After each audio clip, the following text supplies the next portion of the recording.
Welcome back. This is section 4.6 of conceptual physics, and today we're still talking about free fall. Now, if you remember free fall, you're thinking that there's no air at all and that you have gravity pulling on some kind of an object, so a rock is falling, and as that rock is falling, it's going to speed up. We already saw that the speed is going to change because there's an acceleration of gravity. Gravity is accelerating at 9.81 meters per second every second. So it's speeding up at 10 meters per second every second, 10 meters per second squared. What that's going to do is if an object is falling, today we're going to look at how far it falls. If it's going a certain speed in a certain amount of time, it can fall a certain distance. If it's going faster in the next unit of time, it's going to fall farther in that second time. So if you can break this idea of falling up into seconds, just to give it a little bit of a space, in the first second it's going to fall a certain distance. In the second second it's going faster, so it's going to fall farther. In the third second it's going to fall faster still, so it's going to fall farther still. So as an object is falling, in the subsequent time units, it's going to cover more ground because its speed is higher. So if it's speeding up from 10 meters per second to 20 to 30 every second as it gets closer to the Earth, that speed is going to mean that in a certain amount of time, more distance is covered. So we'll look at this. Pretty simple concept. So if something is traveling 10 meters per second in the first second, okay, that means its initial speed is 0, its final speed is 10 meters per second, and its average speed is 5 meters per second. So its average speed is 5 meters per second. So we're really wanting, in that first time unit, that first second that is falling, what's the average speed that's moving? And then in that average speed, can we then determine how far something means or how far something moves? I remember from grade school, one of the only formula that I ever learned in grade school was that rate times time equals distance, or speed times time equals distance. If you go 55 miles an hour for 1 hour, you travel 55 miles. That's the idea. So rate times time, or speed times time. In this case, we're looking at velocity since we have a direction. So it'll be velocity times time equals distance. And if I'm going an average velocity of 5 meters per second times 1 second, that's my time, I traveled 5 meters. All right, now that gives you an idea of how far. Now, to think in feet, 5 meters, a meter is about 3 feet. So 3 times 5, 15 feet. If you were to drop a rock, after the first second, it will have traveled 15 feet. Now, it's going to speed up. In the second second, it'll go way more than 15. Okay, and in the third second, it'll go more than that. It's going to speed up as it goes. So it's going to fall faster, so that means it's covering more distance each subsequent second. So if you have an odometer, meaning you're measuring how much land it's covered, it's going to change as it speeds up. Okay, so it's going to cover a certain amount of air distance in the first second. It's going to cover more in the second. It's going to cover more still in the third. At the end of 1 second, the rock has fallen 5 meters. At the end of 2 seconds, it's dropped a total distance of 20. At the end of 3, it's dropped a total distance of 45. Okay, so it doesn't stay at 5 meters each second because every second it's getting faster. So we have to figure out, what does that mean? You take the average speed and multiply by the time, and that will be the distance that it covers.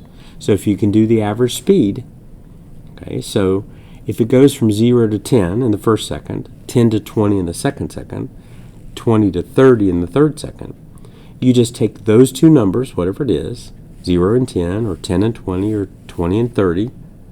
Add them together and divide by 2, and there's your speed. Once you have speed, how many seconds are we talking about? Times that seconds, and you'll have your distance. Can you come to the office, please? Thanks. So here's the formula. Your distance traveled is going to be 1/2 gravity times the square of time. Okay, so that means that you don't have to know I'm going from the 4th second to the 5th second, because then I would know that I'm going from 40 to 50. I could do an easy average. So if I tell you that you're in the 2nd second, that's a much easier problem than this. You just say, okay, I'm going from 20 to 30. So 20 plus 30 is 50. Divided by 2 is 25. I have a speed of 25 meters per second. 25 times the time gives me my distance. But here, I know the total distance that I've fallen since I dropped. So it's really useful. Can you see that the time squared is because there was acceleration, the time was squared. Remember, it's 10 meters per second squared. And the seconds is time. So that's why there's a time squared there. And then the 1/2 is there because you're averaging the difference in speeds.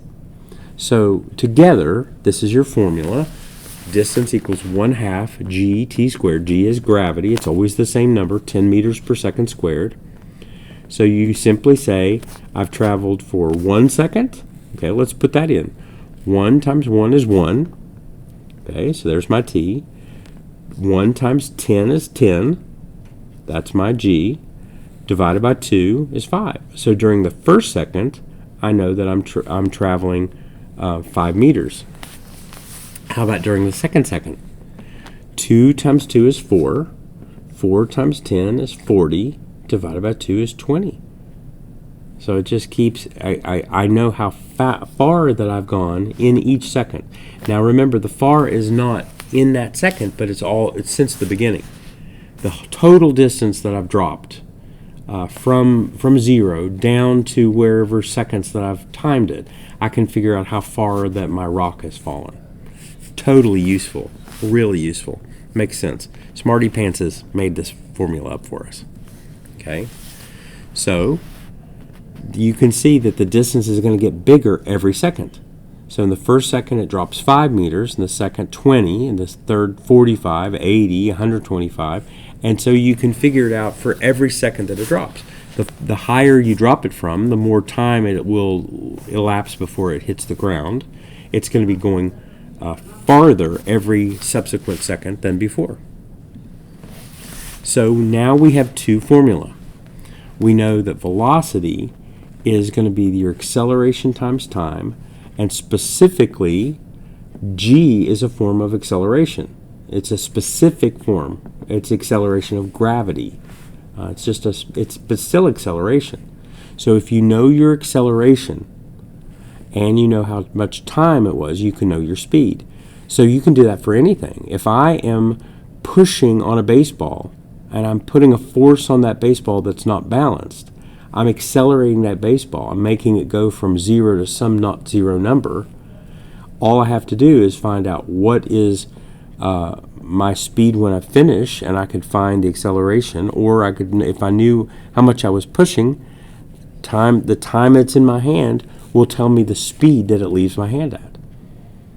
So a Major League Baseball player is paid big money because it can accelerate that baseball from 0 to 100 miles an hour in the time it takes for his arm to flick. That's pretty good. That's why he's worth his money.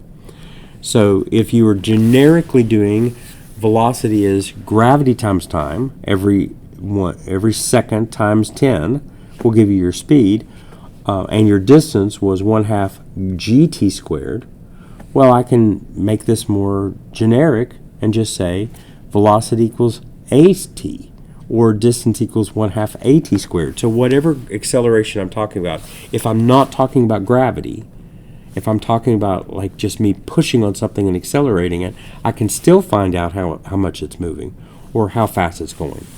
It's really the same. If an apple falls from a tree and hits the ground in 1 second, what is its speed upon striking the ground? Okay, well, if I know it's dropping and I know it drops 1 second, then I know that its speed has gone up 10 meters per second. So it's hitting the ground at 10 meters per second. How high was the apple when it hit the ground? All right, I just put that into distance. So distance equals 1/2 AT squared.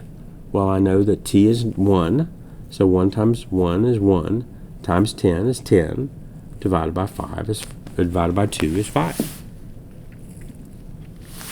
So that means its speed when it hit the ground was 10 meters per second, but the average speed was 5, and the height was 5. Oh, its average speed was 5. Yeah, and so its height was 5. Because the speed that you're taking it, the v, is going to be its average speed. So it started at 0, went to 10, so divide that by 2, and you end up with 5. That means the apple was 5 meters high when it hit the ground in 1 second.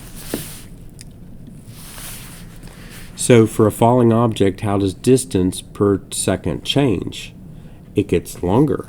As you speed up if you increase the velocity, you increase the distance that object is falling because it's going faster in that same amount of time. So I hope that's clicking in your brain.